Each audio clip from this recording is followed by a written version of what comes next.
একটা মেয়ে বিয়ের পরে যদি দেখে তার হাজবেন্ড তাকে যথেষ্ট বুঝতে পারছে, মূল্যায়ন করছে, তবেই সে যথেষ্ট পরিমাণে হ্যাপি হয়।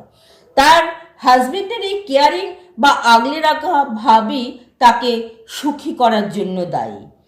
এই সুখের জন্য সে নুন পান্তা খেয়েও হ্যাপি থাকার চেষ্টা করে।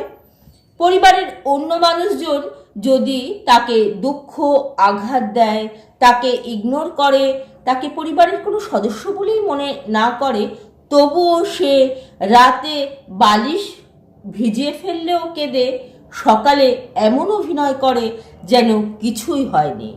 আসলে সে হাজবেন্ডের বলে বলিয়ান।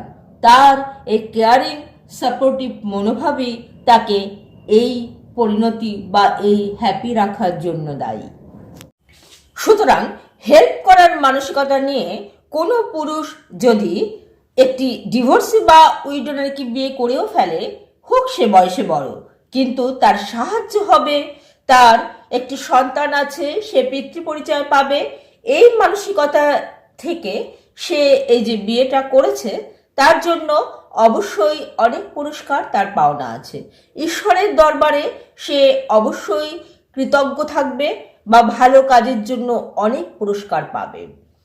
এবং তাদের ম্যারিড লাইফ এতটা হ্যাপি হলো তারা হয়তো কল্পনাও করেনি কোনোদিন।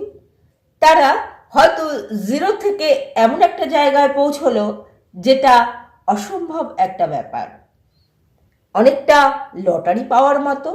সুতরাং যে কাজ আপনারা করেছেন তার জন্য লজ্জিত হওয়ার কিছু নেই, এটা অবশ্যই প্রশংসনীয়।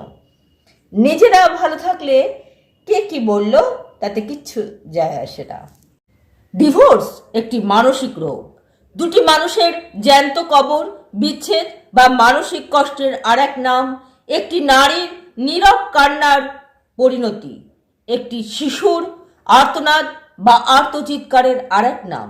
সুতরাং ডিভোর্স দেওয়ার আগে 100 বার ভাবুন।